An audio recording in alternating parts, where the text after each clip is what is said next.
Hello all of you, मेरा नाम अजय है और आज के वीडियो में हम लोग जाने वाले हैं डाटा में लिस्ट के बारे में कि लिस्ट होता है क्या है और इसके सिंटेक्स कैसे बनाते हैं और एग्जाम्पल कैसे बना सकते हैं। अच्छा, इस वीडियो की स्टार्ट करते हैं और जानते हैं कि हमारा लिस्ट होता है क्या है। तो लिस्ट एक कलेक्शन का टाइप होता है जो वैल्यू को मल्टीपल वैल्यू को सिंगल वेरिएबल में स्टोर करने के लिए यूज होता है।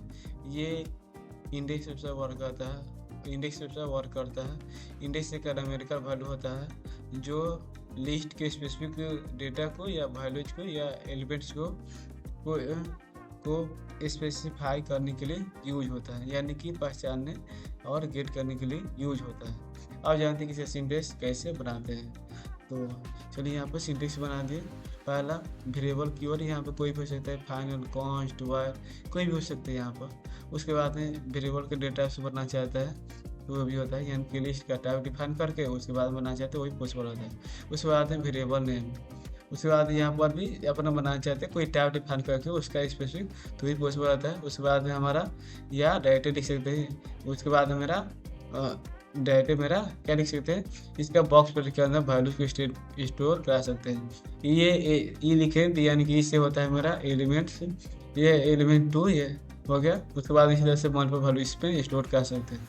यहाँ पर शॉर्ट नेम का भी यहाँ पर लिख दिया उसके बारे में कि वी नेम यानी कि वेरिएबल नेम, ये यानी कि एलिमेंट, ये ट्रिपल डॉट लिखे यानी कि मोर एलिमेंट्स हो सकते हैं। अब सबसे पहले क्या है कि एडिटर को ओपन कर लेते हैं। एडिटर को ओपन कर लिए उसके बाद में हम लिस्ट का एग्जाम्पल बनाते हैं सिंटेक्स पर।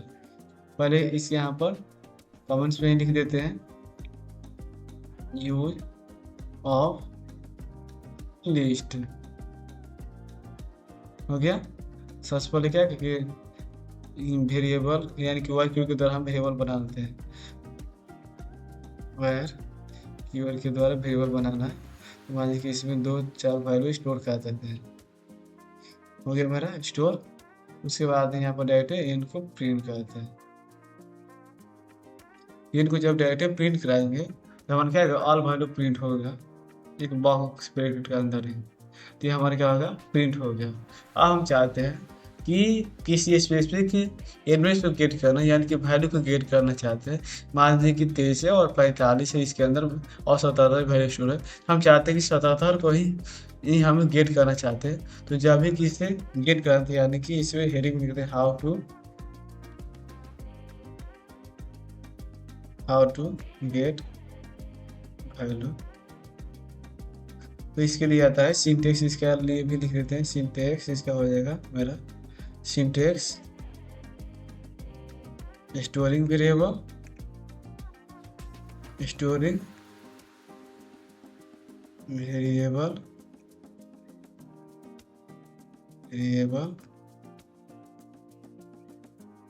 नेम, उसके बाद बॉक्स ब्रैकेट और इसके अंदर लिखते हैं हम लोग इंडेक्स लिखते हैं।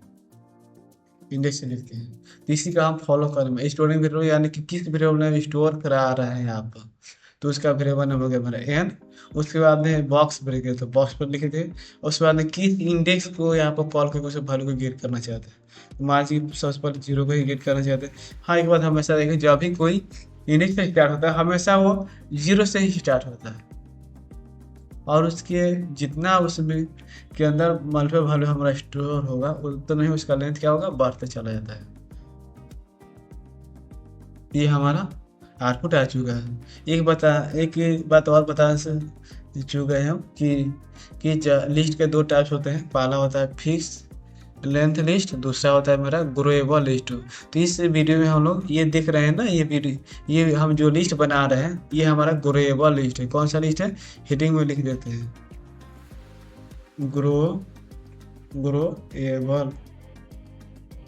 ग्रोएबल लिस्ट है।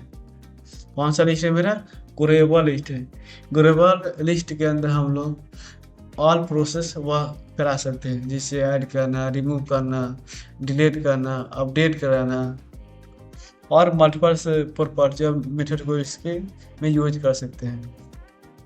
फिक्स लेंथ से ही नाम से ही पहचान में आ रहा है कि जब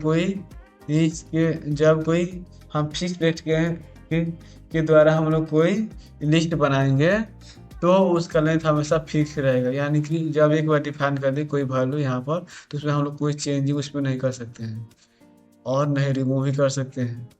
तो उस तरह के जो डेटा स्टोर करते हैं उसको बोलते हैं फिक्स लेंथ लिस्ट बोलते हैं। हम ये अभी कौन सा ये जान रहे हैं, अभी दिखा रहे हैं आप लोगों को, बता रहे हैं कौन सा ग्लोबल लिस्ट के बारे में। तो ये हमारा इस तरह से इंडेक्स नंबर 0 का वैल्यू प्रिंट हो गया है।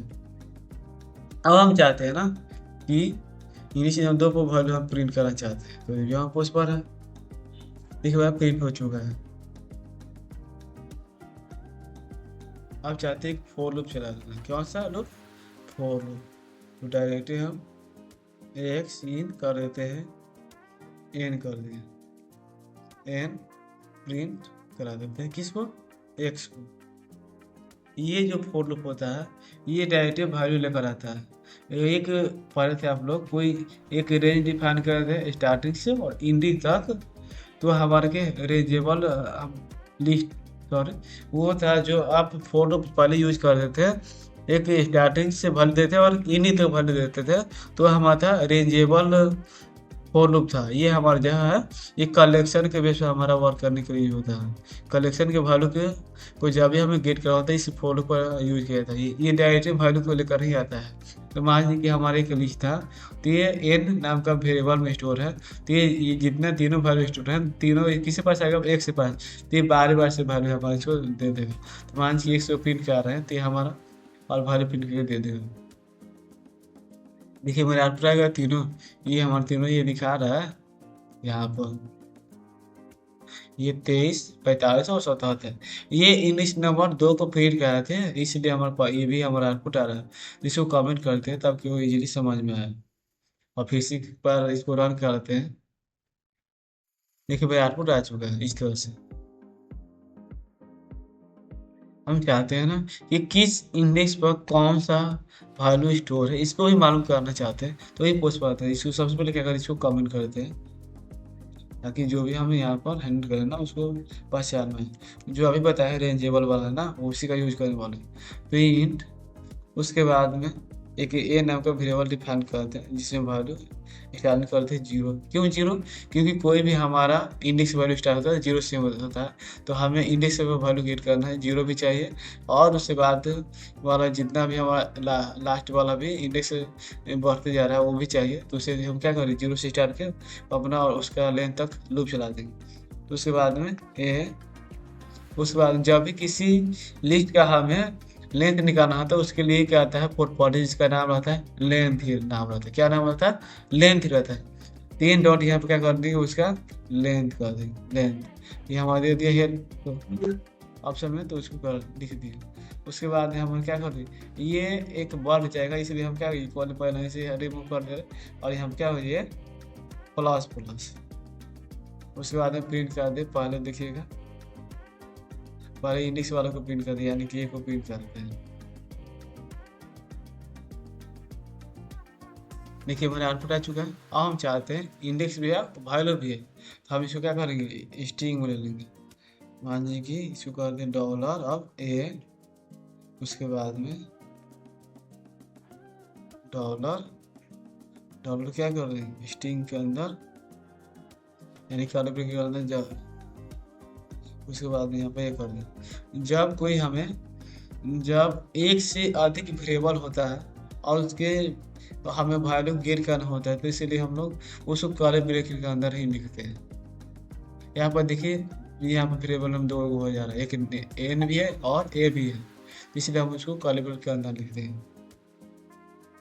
देखिए मेरे आउटपुट आ चुका है। इंडेक्स नंबर 0 वैल्यू कितना मेरा स्टोर है 23, और इंडेक्स नंबर 1 कितना है 45, और उसके बाद इंडेक्स नंबर 2 वैल्यू कितना है 77। इस तरह से हमारा आउटपुट आ जा रहा है। अब हम चाहते हैं ना जो हमारा वैल्यू है उसको इवन और चेक करना। आप लोग पहले से ही जानते हैं इवन और होता क्या है, वो ऐसी संख्या जो 2 से पूरी तरह डिवाइड हो जाए उसको क्या बोलते हैं, इवन बोलते हैं। वही संख्या जो 2 से डिवाइड नहीं हो उसको क्या बोलते हैं हम लोग, और नाम संख्या बोलते हैं। तो सबसे यहाँ पर क्या करते हैं कि ये तो है, इसके अंदर वैल्यू तो आ रहा है, ये तो आप लोग देख ही रहे। अब इसको ये जो था प्रिंट हुआ था, इसको क्या करते हैं, इसको कमेंट करते हैं, इसको करते कमेंट। अब हमें क्या करना है कि लूप लूप तो चला ही है। अब मान लीजिए कि हमें इवन और चेक करना है, तो इंडेक्स से वैल्यू वेट करना है, तो ये परसेंटेज इक्वल टू क्या कर रहे हैं यहाँ पर 2, उसके बाद में डॉलर एन ऑफ इंडेक्स ए, यानी कि एन लिस्ट ऑफ इंडेक्स ए। उसके बाद हमारा क्या हो गया, क्या है हमारा इवन नंबर, तो उसको लिख दिए। नहीं तो इस पार्ट पे ले लेते हैं, print dollar an list of index a, हो गया मेरा। उसके बाद में क्या है मेरा और, तो यहाँ पर लिख देते हैं और नंबर। इस एक बार फिर से रन कर देते हैं। देखिए मेरा आउटपुट आ चुका है, ये तीनों और ही नंबर, इसलिए मान लीजिए ये कि हम ये इसको करके अब 40 करते हैं, इसके एक बार रन करते हैं। देखिए मेरा आउटपुट आ चुका है। इस तरह से डेटा को रन कर सकते। अब मान लीजिए कि यहाँ पर देखिए ये दो आप लोग जानते हैं कि वैसे संख्या जो दो से पूरी तरह से डिवाइड उसी पे नंबर बोलते हैं, तो वही कंडीशन लगा दें। ये जीरो लिए माने कि कोई संख्या डिवाइड हो पूरी तरह से रिमाइंडर, उसका रिमाइंडर क्या हो जाएगा हमारा ऑटोमेटिकली क्या हो जाएगा, जीरो है। इसलिए हम क्या कर रही है, जीरो से कंपेयर कर दे रहे हैं यहाँ पर। उसके बाद यदि ये हमारा कंडीशन ट्रू हो रहा है तो ये हमारा क्या इवन नंबर है, यदि नहीं तो बाकी हमारा क्या ऑड नंबर है। डॉट है। Thank you all of you.